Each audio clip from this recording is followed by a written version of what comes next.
Muy buenos días con todos. El día de hoy vamos a presentar un video que trata sobre la reforma agraria y los ámbitos social, económico y político.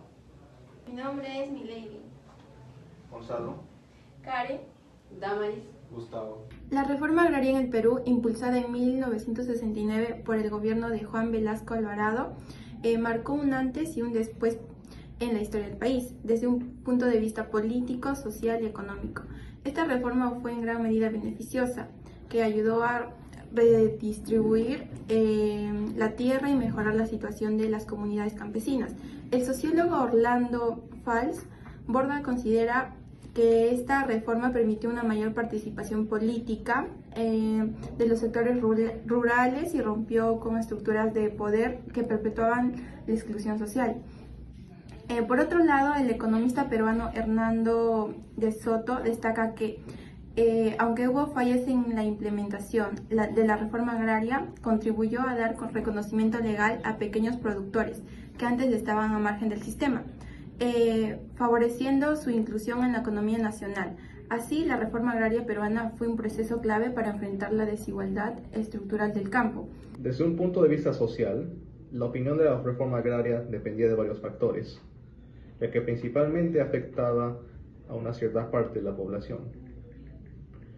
Por un lado, la población la situaba como una forma de mejorar sus condiciones de vida, mientras que, por el otro lado, se generó una tensión de diferentes ideas, creando severos conflictos. Según un documento de Chirinos Almanzar de 1975, se formó un debate sobre varias características, principalmente cierto tiempo después de la implementación de la reforma agraria. Como la reforma no logró resolver todos los inconvenientes en la realización de las tierras por parte de los campesinos, surgieron varias controversias sobre el control de las tierras en eso. Por ejemplo, 2 días después de la proclamación de la reforma, soldados armados ingresaron a las haciendas azucareras de la costa norte a tomar sus instalaciones y desalojar a sus propietarios. Además, como no se logró un buen desarrollo económico durante este tiempo, el país tuvo un rumbo de baja productividad durante un cierto periodo de tiempo. Finalmente, en el ámbito de la justicia social, también hubo confusión en relación a la erradicación de la desigualdad. En resumen, la situación social que dejó la reforma agraria, por su mayoría, fue una serie de conflictos que fueron incrementando durante los siguientes meses, debido a las varias circunstancias del lado económico y político. Según Chirinos Alfonso, de 1975, las medidas más populares tomadas por el gobierno revolucionario de la Fuerza Armada en el Perú ha sido la adhesión en la ley de la reforma agraria. Solo la toma de la International Petroleum Company, realizada en 1968, podría competir en popularidad y en el apoyo obtenido en el país.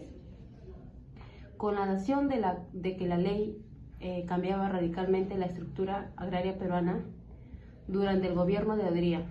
En la década del 40 se promulgó un primer decreto, declarando que el Estado tenía la capacidad de expropiar las tierras que no estuvieran trabajadas. Fue durante la campaña presidencial para el periodo de 1956 hasta 1962, en el que el tema de la reforma agraria fue uno de los más mencionados y donde los candidatos necesariamente tenían que tomar una posición al respecto. Solo entre 1962 y 1963 se presentaron un decreto ley número 14238 por la Junta Militar de Gobierno de la época, un proyecto del Ejecutivo, Partidos Acción Popular, Democracia Cristiana, un proyecto de la Unión Nacional Odrista y un proyecto del Partido Obrista Peruano. Además, el Frente del Perú de Liberación Nacional y la Confederación del Campesino del Perú presentaron un planteamiento doctrinario sobre la reforma agraria y un proyecto de ley, respectivamente. Por ejemplo, el 21 de mayo, el gobierno de Fernando Belaúnde promulgó la ley de reforma agraria. Esta ley venía precedida por movimientos campesinos de tomas de tierras, particularmente en el Valle de la Convención, Cusco, donde la Junta Militar de 1962 decretó una reforma agraria que afectó solo a las haciendas de esa provincia. Según Chirinos Alfonso de 1975, tras la elección de Manuel Prado como presidente, se iniciaron medidas relacionadas con la reforma agraria y vivienda. Sin embargo, la presencia de latifundistas y representantes de empresas poderosas limitó el enfoque en cuestiones clave, como el futuro de las grandes haciendas azucareras. Además, el Congreso solo proporcionó fondos limitados para estudios sobre cambios en el área rural. Estas frustraciones aumentaron la necesidad de una reforma agraria efectiva, que debía ser considerada principalmente como una decisión política, no solo técnica o económica. Esta decisión no se pudo tomar durante el gobierno de Belaúnde debido a la influencia de grupos de poder relacionados con el agro hasta 1968. Por ejemplo, la transformación de grandes haciendas en cooperativas agroindustriales. Estas experimentaron un crecimiento significativo, tanto en producción como en la cantidad de hectáreas de cultivo, incluso bajo riesgo. En razón a lo expuesto, sí considero que fue beneficiosa la reforma agraria desde un punto de vista político, económico y social. En conclusión, yo sí considero que fue beneficiosa la reforma agraria, ya que en el periodo de 1930 a 1990 fue fundamental en la configuración del Perú moderno.